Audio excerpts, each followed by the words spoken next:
Hello students, Hindi विषय की इस वीडियो क्लास में मैं जय देसाई आप सभी का स्वागत करता हूं।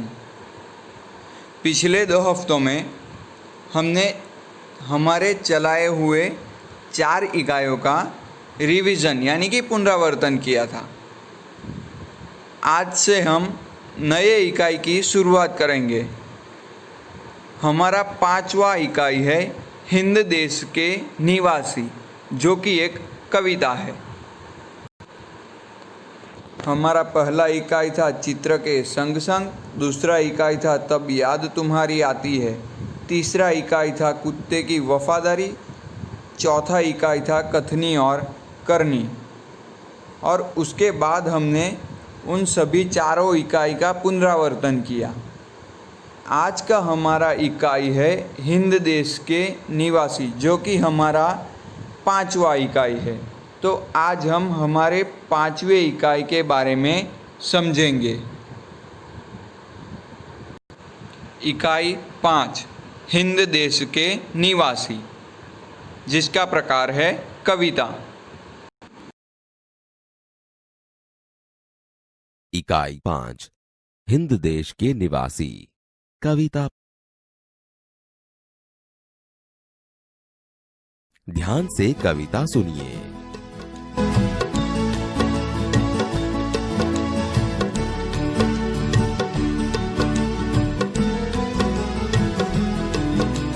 हिंद देश के निवासी सभी जन एक है। हिंद देश के निवासी सभी जन एक है। रंग रूप वेश भाषा चाहे अनेक है। रंग रूप वेश भाषा चाहे अनेक है। हिंद देश के निवासी सभी जन एक है। रंग रूप वेश भाषा चाहे अनेक है।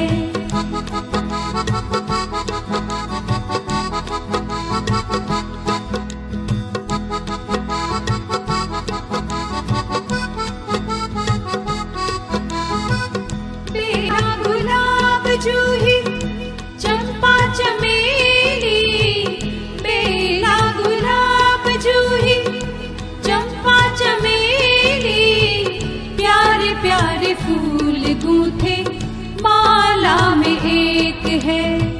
प्यारे प्यारे फूल गूंथे माला में एक है। हिंद देश के निवासी सभी जन एक है। रंग रूप वेश भाषा चाहे अनेक है।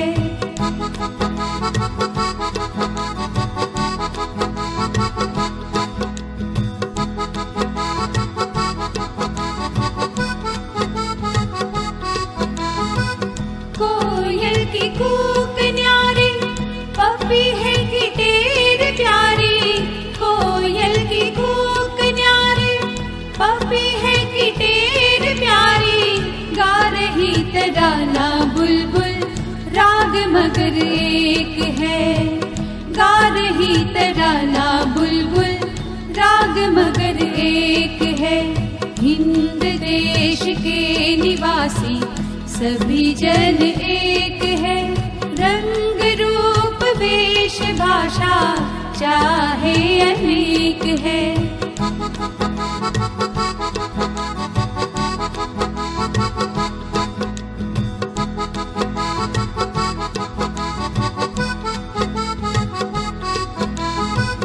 गंगा यमुना ब्रह्मपुत्रा कृष्णा कावेरी।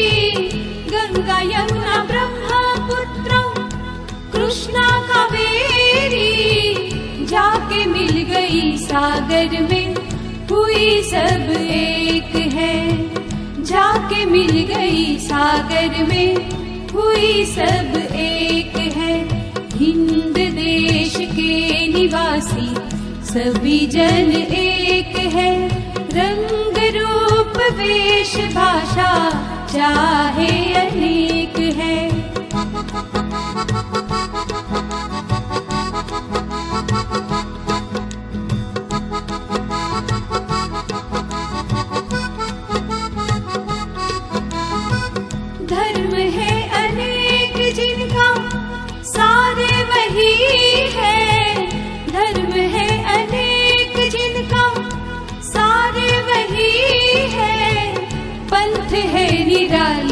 सबकी मंजिल तो एक है, पंथ है निराले सबकी मंजिल तो एक है।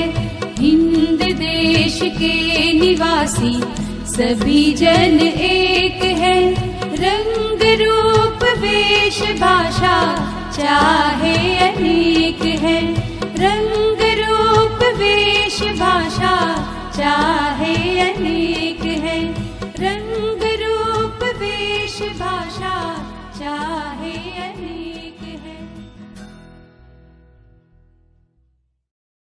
हिंद देश के निवासी सभी जन एक है, रंग रूप वेश भाषा चाहे अनेक है। यानी हमारे भारत देश में, हिंद देश यानी हमारा भारत देश, तो हमारे भारत देश में रहने वाले सारे लोग एक समान है, चाहे उनका रंग रूप वेश भाषा अलग अलग क्यों ना हो, फिर भी हमारी एकता में कोई फर्क नहीं है। हमें पता है विद्यार्थी मित्रों कि हमारे देश में भिन्न भिन्न प्रकार के लोग यानी कि अलग अलग प्रकार के लोग रहते हैं। महाराष्ट्र में, गुजरात में, राजस्थान में, तमिलनाडु में, यानी कि अलग अलग राज्य में अलग अलग प्रकार के लोग रहते हैं, अलग अलग विस्तारों में अलग अलग लोग रहते हैं, जिनके रंग रूप वेश यानी उनका पहनावा और उनकी भाषाएं सभी अलग अलग है।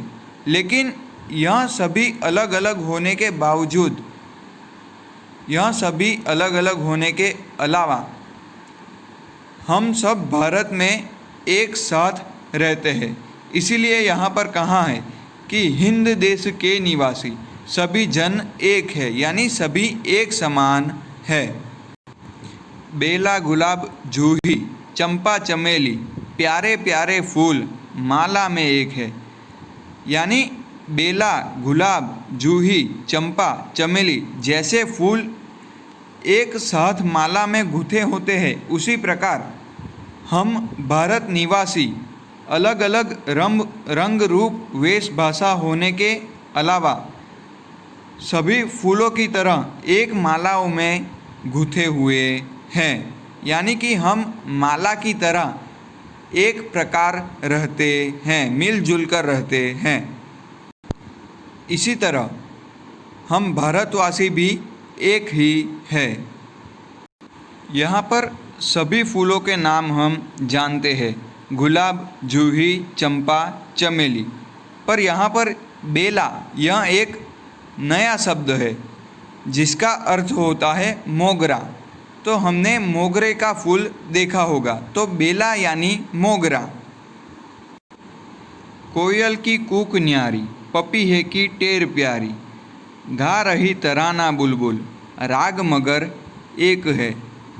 यानी जैसे कि कोयल की आवाज़ निराली है, पपीहे की पुकार प्यारी है, बुलबुल का गीत भी अलग तरह का होता है, लेकिन इन सब पक्षियों का राग एक ही है। उन सभी की राग एक समान है। उसी प्रकार अलग अलग बोली और भाषा बोलने वाले हमारे भारतवासी की आवाज़ भी एक समान है। यानी यहाँ पर कोयल की कूक, पपीहे की टेर और बुलबुल के तराने के उदाहरण को देकर हमारे भारतवासियों के आवाज़ को प्रस्तुत किया गया है कि भले ही हमारे अलग अलग राज्यों में भाषा और बोली अलग अलग है, लेकिन सभी भारतवासियों का आवाज़ एक समान है। कोयल की कूक न्यारी, कूक यानी कोयल की बोली, पपीहे की टेर प्यारी यानी जो पपीहा एक पक्षी है उसकी आवाज़ यानी टेर, और गा रही बुलबुल तराना, तराना यानी गीत। तो यह अलग अलग शब्द के समानार्थी शब्द है। कूक यानी कोयल की आवाज़, टेर यानी पपीहे की पुकार, और तराना यानी गीत। गंगा यमुना ब्रह्मपुत्र कृष्ण कावेरी जाके मिल गई सागर में हुई सब एक है। यानी जैसे गंगा यमुना ब्रह्मपुत्र कृष्णा और कावेरी जैसी अलग अलग नदियां हैं, परंतु वह सभी नदियां अंत में समुद्र में ही जाकर मिलती है। उसी प्रकार देश प्रेम की भावना सभी भारतवासियों को एक बना देती है। तो यहाँ हमें अलग अलग नदियों के उदाहरण और समुद्र में उसके मिलने के उदाहरण के द्वारा भारतवासियों के देश प्रेम की भावना दर्शाई गई है। धर्म है अनेक जिनका सार वही है, पंथ है निराले सबकी मंजिल तो एक है। जैसे लोगों के धर्म अनेक है पर उन सभी का सार एक है। सार यानी बोध। तो हमें पता है कि भारत में सभी अलग अलग धर्म के व्यक्ति हैं। यहाँ पर हमें दिखाया गया है कि हिंदू, इस्लाम, सिख, जैन, पारसी, ख्रिस्ती, यह सब अलग अलग धर्म के लोग भारत में हैं। लेकिन सभी का सार, सभी का बोध एक ही है। पंथ है निराले। निराले यानी अनूठा, अलग। सभी पंथ यानी सभी संप्रदाय अलग अलग है, पर सबका लक्ष्य मनुष्य को उन्नत बनाना ही है। यानी मनुष्य की उन्नति करवाना है। मंजिल यानी ध्येय, लक्ष्य। तो सभी संप्रदाय या सभी धर्म का लक्ष्य एक है। भले ही धर्म या संप्रदाय अलग अलग हो, लेकिन सभी का लक्ष्य एक है।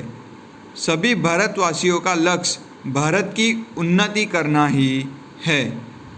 तो इसी प्रकार इस इकाई में, हिंद देश के निवासी इकाई में, हमें भारत का गौरव दर्शाया गया है और उसके प्रति प्रेम भावना हमें बताई गई है।